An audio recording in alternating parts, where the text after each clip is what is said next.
پرۆسەی دەنگدان پرۆسەیەکی سیاسی مەدەنیە. ڕاستە ئەمە هەیە لەعنی لە هەموو وڵاتانە کە بە بارودۆخێکی ناسەقامگیری ئابووری کۆمەڵایەتی سیاسەت تێپەڕەبنیان جۆرێک لە ڕوبەڕووی جۆرێک لە ناستەقراڕیە دەبنەوە لە ڕووی بژێوی ژیانی و سیاسیەوە. ئەمەوە کات کە خەڵک بە گشتی سار بنەوە لە پرۆسەیەکی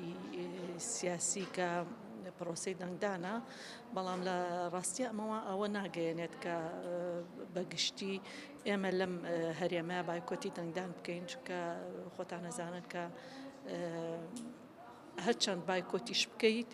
دامەزراوەکە هەر دروست ئەبێت و ئەم دامەزراوێژ بە دامەزراوەیەک دانرێکە نوێنەری خەڵک لەوێ وجودی هەیە، قسەکەری خەڵک لەوێتەوە جودی هەیە، بە ژن و بە پیاویشەوە بە هەموو ئاستەکانی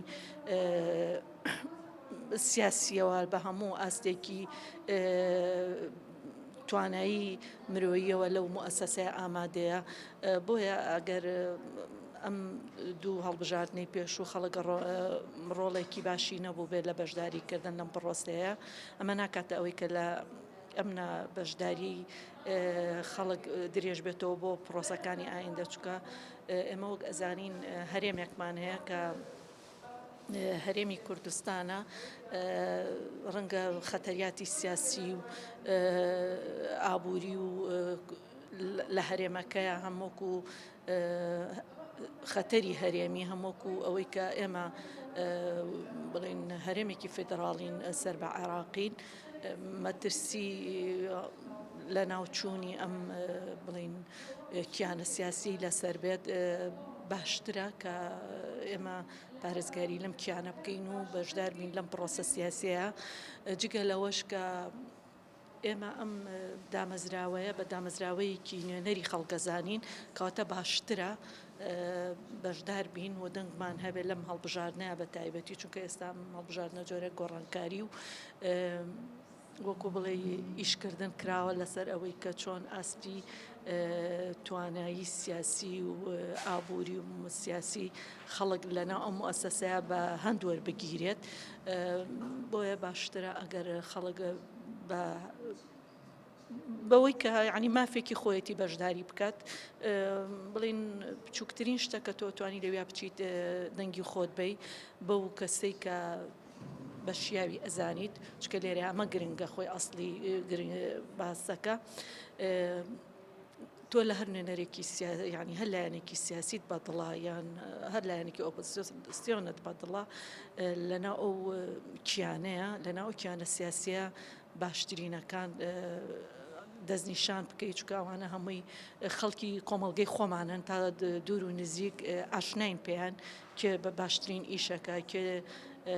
توانە و ئیمکانیەتێکی باشتری پێەیە لەوێ ئیش بکە، کێ ئەتوانێت بڕای بە ئیشکردنە بۆ کۆمەڵگاکەی، ئەمانە لە بەرچاو بگیرێ لەو کاندیدەی کە بەنیازیت یان تۆ ئەم مافەی خۆت پێڕەوەکەیت و ئەچی دەنگێدەی لەویاشا بی لەوە بکەیتەوە کە کەم کاندیدە بە باشترینەکان ئەزانیت و بە ئەوەی ئەزانین کە توانای ئەوەی هەیە بچێتە پێشەوە. خۆی ئیشە قورسەکە لێرەیە بکە ڕوبەڕووی ژنانە بێتەوە، چونکە ژنانێکی بربژێر کاچنە پەرلەمان بە تەنها هەروەکو بربژێرێکی ئاسایی ناچنە ئەوێدا کۆکی لە مافی خەڵکو و سەروەری نیشتیمان و دۆخی ئابووری خەڵکو و مەترسە سیاسیەکانی سەر هەرێمەکە بکەن، بەڵکو ژنان لەوێ وەکو نوێنەرێکی ژنیژە بێ لەوێ بن، وەکو چکە ئێمە ئەزانین ئێستا کۆمەڵگەی کوردی پڕە لە کێشەی کۆمەڵایەتی، هەتا خودی بڵین بربژێری ژن وەکو کیانێکی سیاسیش کەمتر ئەبینرێت، وەکو ئەوەی کە بربژێرێکی ژنە بربژێرێکی سیاسی نابینرێ، عنی لەبەرەوە کەمتر ینی لە ئاستی کۆمەلگاکەشە ئەو دیدگایە لە لای خەڵکەیە کە بربژێری ژن ئەو ئیمکانیەتە سیاسی و لێهاتوویەی نییە بچێتە کۆمەڵگامەیەکێکە لەو کێشانی کە ڕوبەڕووی بربژێرەکانە بێتەوە هەر لە سەرەتای پرۆسەکەەوە کە پرۆسی هەڵبژاردنە، دواتر کاشتێتە ناو پەرلەمانەوە ئەو بربژێرانی کە دەنگی و متمانەی خەڵکێنن ئەچنە ناو پەرلەمان هەمووکو خەڵک هەمووکو ژنان ئەو بڵێن ئەو ژنانی کە داوکۆکارین لە ژنان ئەوە چاوەڕوانەکەین لەو نوێنەرە ژنانەکە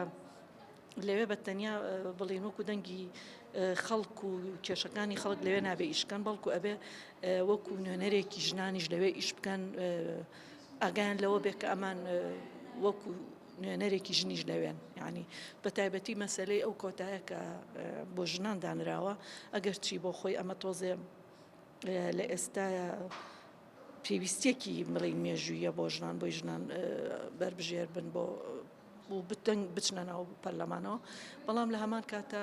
هیوادارم ینی لە بۆ خولی تر یان بۆ مەرحەلەی تر ژنان بە توانە و بە بوونیەت و بە هێزی خۆیان و بە ئێرادەی خۆیان بچنە پەرلەمانەوە.